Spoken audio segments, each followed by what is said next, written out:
இனிதான் ஆட்டம் சூடு பிடிக்க போகுது அப்படின்னு தான் இந்த சீரியலில் சொல்லலாம். அப்படி என்ன நடக்க போகுதுன்னா, நம்ம எல்லாருமே எதிர்பார்த்த மாதிரியா ருக்மணி அம்மா காலில் சொன்னவதி விழுவாங்களா அப்படின்னு தான் நம்ம எதிர்பார்த்துட்டு இருந்தோம். அது கண்டிப்பாக ருக்மணி காலில் விழுகக்கூடாது அப்படின்ற திட்டத்தில் தான் சொன்னவதி ஏற்கனவே ஒரு பிளான் பண்ணியிருந்தாங்க. அது எந்த மாதிரினா, தனா வீட்டில் யார் இருக்கா, அவங்க வீட்டில் யார் யார் எந்த மாதிரி கேரக்டரில் இருக்காங்க, எந்த மாதிரி சுச்சுவேஷனில் இருக்காங்க அப்படின்றத தெரிஞ்சுக்கிட்டாங்க சொன்னவதி. பற்றி தெரிஞ்சுக்கிட்டாங்க சொன்னவதி. தெரிஞ்சுக்கிட்டு என்ன பண்ணுறாங்கன்னா, இன்னைக்கு கோயிலுக்கு போகிறாங்க. யார் வாசுகி அம்மாவும் ராதிகாவும். ஏன்னா பொங்கலும் முடிஞ்சிடுச்சு. பொங்கல் முடிஞ்சதுக்கப்புறம் என்ன பண்ணுறாங்கன்னா, 2 பேருமே கோயிலில் போய் சாமி கும்பிட்டுட்டு இருக்காங்க. அப்போ தான் ரொம்பவே ஃபீல் பண்ணுறாங்க ராதிகா. ராதிகா ஃபீல் பண்ணுறதும் இல்லாமல் அழவும் செய்கிறாங்க. அதை பார்த்த வாசுகி அம்மா, ஏண்டி எதுக்குடி அழுகுறா அப்படின்னு சொல்லி கேட்குறாங்க.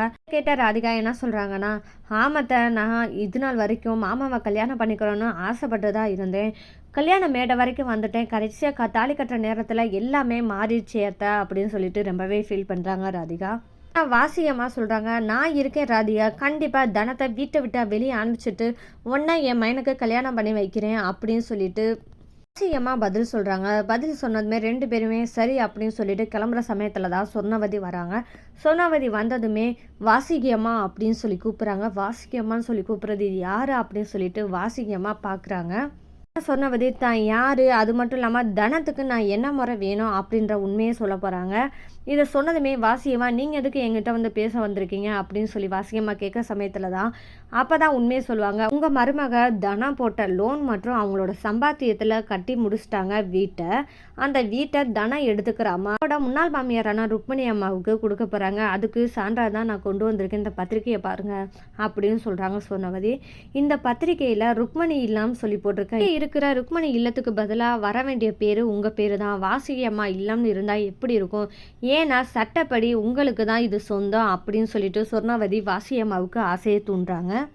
வாசுகி சும்மா இருப்பாங்களா, சும்மாவே அவங்களோட ஆட்டம் தாங்க முடியாது.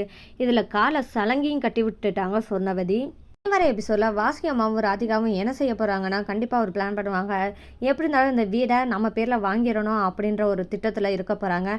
இந்த திட்டத்தை எப்படி செயல்படுத்தணும் அப்படின்றதுக்காக கண்டிப்பாக கதிரேசன்ட்ட வாசுகி அம்மா போய் பேசுவாங்க. ஏடா கதிரே, உன் பொண்டாட்டி தானா என்ன பெருசாக சம்பாரிச்சு வீடும் கட்டிட்டு தான தர்மம் கொடுக்குற மாதிரி ருக்மணி அம்மாவுக்கு கொடுக்க போகிறாலாமே அப்படின்னு சொல்லிட்டு கதிரேசன்கிட்ட கேட்க போகிறாங்க வாசுகி அம்மா. கேட்ட கதிரேசன், இது எப்படி தெரிய வந்துச்சு அப்படின்னு சொல்லிட்டு ரொம்பவே ஷாக்காக போகிறாங்க.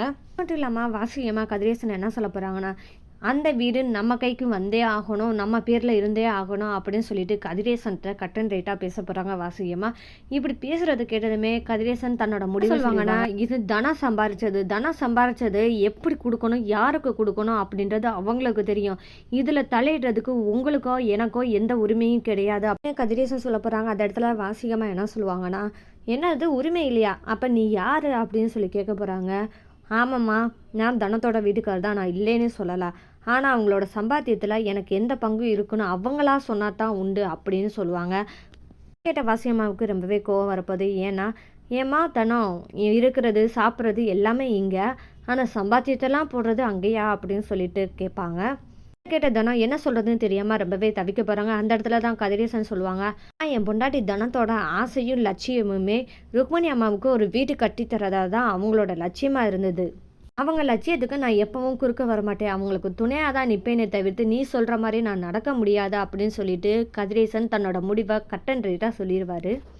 வரப்போகிற எபிசோடு இந்த மாதிரி தாங்க சுவாரஸ்யமாக இருக்க போது. இந்த மாதிரியான சுவாரஸ்யமான நிகழ்வுலாம் நீங்கள் தெரிஞ்சுக்கணும், என்னோட சேனலை மறக்காமல் சப்போர்ட் பண்ணி ஆதரவு தெரிவிங்க. இன்னைக்கான எபிசோடில் தனா ருக்மணி அம்மா வீட்டுக்கு போயிருந்தாங்க. அந்த சமயத்தில் தான் ருக்மணி அம்மா பொங்கல் சீட் கொடுக்கணும்னு சொல்லிட்டு சௌந்தர்யாவுக்கும் சண்முகத்துக்கும் சேர்த்து கொடுக்குறாங்க. அந்த சமயத்தில் தான் சௌந்தர்யாவுக்கு கால் வருது. காலை அட்டன் பண்ணி சௌந்தர்யா பேசுகிறாங்க. பேசிக்கிட்டு இருக்கும்போது தான் அந்த பிளாக்மெயிலர் என்ன சொல்கிறான்னா, எனக்கு 1 லட்சம் கண்டிப்பாக அந்த 4 நாளில் வந்துடணும் அப்படின்னு சொல்லும்போது, என் தலையை அடமானம் வச்சாவது நான் கொடுத்துறேன் அப்படின்னு சொல்லிட்டு சௌந்தர்யா சொல்கிறாங்க. சௌந்தர்யாவை இந்த பிரச்சனை இனி வர எபிசோடில் தெரிய போகுது. இந்த மாதிரியான சுவாரஸ்யமான நிகழ்வுகள்லாம் நீங்கள் தெரிஞ்சுக்கணும், என்னோட சேனலை மறக்காமல் சப்போர்ட் பண்ணி ஆதரவு தெரிவிங்க. மீண்டும் சந்திப்போம்.